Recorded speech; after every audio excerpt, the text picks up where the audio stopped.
வணக்கம் and welcome to cinema matrix. இந்த வீடியோல எத பத்தி பார்க்க போறோம் அப்டின்னா, தர்ஷிகா வந்து விஜய் விஷால ரொம்ப புடிச்சிருக்குன்னு நெனைக்கிறேன் அப்டின்ற மாரி சொல்றாங்க. எக்ஸ்பிரஸ் பண்ணிட்டு நெறைய விஷயங்கள வந்து ஷேர் பண்ணிக்கிறாங்க. அத பத்தி நம்ம டீடைல்டா பார்த்தலாம். அதுக்கு முன்னாடி நம்மளோட சேனல் நீங்க சப்ஸ்கிரைப் பண்ணாம இருந்தீங்கன்னா, சப்ஸ்கிரைப் பண்ணி சப்போர்ட் பண்ணுங்க. தர்ஷிகா நேத்து நைட் வந்து பார்த்தீங்க அப்டின்னா, ஒரு விஷயத்துக்காக ஏங்கி படுத்து தூங்குறாங்க. சாப்பிடாம கூட வந்து பார்த்தீங்க அப்டின்னா, பெட்ல படுக்குறாங்க. ஸோ அப்ப வந்து பார்த்தீங்கன்னா, இவங்களோட எக்ஸ்பெக்டேஷன் என்னவா இருக்குன்னா, விஜய் விஷால் வந்து நம்மள உட்கார்ந்து கன்சோல் பண்ணுவாரு அப்டின்ற மாரி. பட் விஜய் விஷால் வந்து கன்சோல் பண்ண வரல. பிபி தான் வந்து பார்த்தீங்க அப்டின்னா, வா சாப்பிடலாம் அப்டின்ற மாரிலாம் கூப்ட்டுருக்காங்க. ஸோ அந்த விஷயத்த தான் வந்து விஜய் விஷால்ட்ட வந்து தர்ஷிகா வந்து சொல்லி கேட்குறாங்க. லைக் "நீ என்ன வந்து நேத்து கன்சோல் பண்ணியிருந்த அப்டின்னா, கண்டிப்பா நான் சரியா இருப்பேன்னு நெனைக்கிறேன். பட் அதுக்கு நீ வரல அப்டின்ற பட்சத்தில நெறைய விஷயங்கள் வந்து நான் திங்க் பண்ணேன். அதனால நான் வந்து இனிமேலு தனியா லைக் என்ன ஃப்ரீயா விட்டுரு அப்டின்ற மாரி வந்து சொல்றாங்க. ஸோ எதனால நான் இப்டி ரியாக்ட் பண்றேன் அப்டின்னா, எனக்கு உன்ன ரொம்ப பிடிச்சிருச்சுன்னு நெனைக்கிறேன். அதனால தான் வந்து எனக்கு ஒரு விஷயத்த பார்க்குறப்ப ரொம்ப பொசெசிவ் ஆகுது. அதனால நான் ரொம்ப அஃபெக்ட் ஆகுறேன் அப்டின்ற மாரி சொல்லியிருப்பாங்க. ஸோ அன்ஷிதாவோட மடியில விஷால் படுத்திருந்தாரா என்னன்னு தெரியல. நான் ஷோ பார்க்கல. ஸோ உங்களுக்கு தெரிஞ்சிருந்ததுன்னா மறக்காம இந்த வீடியோக்குள்ள கமெண்ட் பண்ணுங்க. ஸோ அந்த விஷயம் பார்த்ததுக்கு அப்புறம் வந்து இவங்க ரொம்ப பொசெசிவா வந்து பார்த்தீங்கன்னா ஃபீல் பண்ணியிருக்காங்க. ஸோ அப்பதான் வந்து ரியலைஸ் பண்றாங்க. ஓகே எந்த அளவுக்கு விஷால வந்து புடிச்சிருக்கு அப்படின்றது. ஃபார் எக்ஸாம்பிள் இதுக்கு முன்னாடி ஒரு சம்பவம் வந்து நடந்தது. அப்ப விஜய் விஷால் ஃபீல் பண்ணியிருப்பாரு. அப்ப வந்து பார்த்தீங்கன்னா, அன்ஷிதா வந்து விஜய் விஷால வந்து கன்சோல் பண்ணுவாங்க. நான் அந்த மாதிரி யாரையும் வந்து கன்சோல் பண்ணதில்ல இந்த வீட்ல.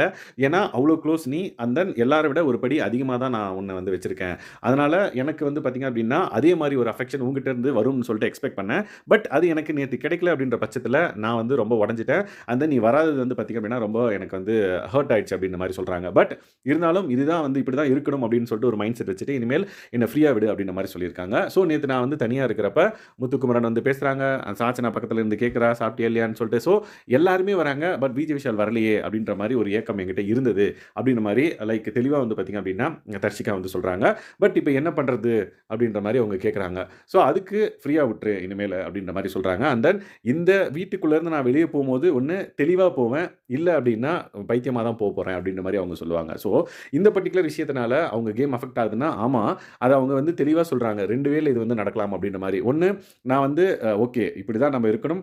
இத தவிர்த்தும் நம்ம கேம் விளையாடணும். ஸோ, இது பெர்சனலா ஒரு சில விஷயங்கள்லாம் வந்து நம்ம தவிர்க்கணும் அப்டின்றது. செகண்ட் வந்து பார்த்தீங்க அப்டின்னா, இல்ல இதுக்குள்ள உள்ள போயி பொசெசிவ் ஆயி நான் வந்து ஒரு மாதிரி ஆயி தான் வந்து வெளிய போப்போறேன் அப்டின்ற மாரி இந்த 2 விஷயத்த வந்து மென்ஷன் பண்ணி சொன்னாங்க. ஸோ, இவங்க 2 பேருக்குமே வந்து பார்த்தீங்க அப்டின்னா, மெயினா என்னன்னா, இந்த வீட்டுக்குள்ள அவங்களோட ஃபீலிங்ஸ எக்ஸ்பிரஸ் பண்ண முடியாது தான். ஏன்னா, விஷால் வந்து பார்த்தீங்கன்னா, நம்ம வெளிய போனதுக்கப்புறம் பேசிக்கலாம், வெளிய போனதுக்கப்புறம் பேசிக்கலாம். உள்ள இதெல்லாம் பேச முடியாது. நம்ம இத டிஸ்கஸ் பண்றதே வந்து பார்த்தீங்கன்னா, வேற மாரி இருக்கும் அப்டின்ற மாரிலாம் வந்து அவரு சொல்லியிருக்காரு. பட் பொசெசிவா அந்த பர்ட்டிகுலர் விஷயத்துக்கு வந்து அவர் எக்ஸ்ப்ளனேஷன் என்ன குடுக்குறாருன்னு பார்த்தீங்கன்னா, நான் வந்து இந்த கேமுக்குள்ள ஒரு சில விஷயம் வந்து நடக்குது அப்டின்னா, நான் உன்ன வந்து கன்சோல் பண்ண வருவேன். ஸோ, இது வந்து கேம தாண்டி நம்மளுக்குள்ள இருக்கிற ஒரு சில விஷயங்கள் அப்டின்றனால, நான் வந்து அதுக்கு கன்சோல் பண்ண வரக்கூடாது அப்டின்றது தான் வந்து என்னோட பாயிண்ட் ஆஃப் வியூ அப்டின்ற மாரி அவரு சொல்றாரு. ஸோ, இது வந்து லைக் ஃபார் எக்ஸாம்பிள் கேம்ல நீ ஹர்ட் ஆயிட்ட. ஓகே என்னாச்சு அப்படின்ற மாரி பார்ப்பேன். லாஸ்ட் டைம் வந்து பார்த்தீங்கன்னா, வீட்ல வந்து ஒரு வேலை செய்யும்போது விச் மீன்ஸ் அந்த மொளகா வந்து கையில எடுத்து அரைச்சிருப்பாங்க. அப்போ வந்து பார்த்தீங்கன்னா, கூட உட்காந்து லைக் அவர் அவங்கள கன்சோல் பண்ணி ஊட்டி விடுறதா இருக்கட்டும், அண்ட் தென் கையில மருந்து போடுறதா இருக்கட்டும், அதெல்லாம் வந்து பண்ணாரு. பட் இது வந்து கேம தாண்டி நீ வந்து என் மேல இருக்கிற பிரியத்தினால பொசெசிவ் ஆகுற அப்படின்ற பட்சத்தில, இது வந்து கேம விட்டு வெளிய ஒரு விஷயம் அப்படின்றனால நான் கன்சோல் பண்ண வரல அப்படின்ற மாரி சொல்லியிருக்காரு. ஸோ இந்த பர்ட்டிகுலர் விஷயத்தெல்லாம் கேட்டதுக்கப்புறம் உங்களுக்கு என்ன தோணுது? லைக் இவங்க ஸ்டில் இத கன்டின்யூ பண்ணுவாங்களா?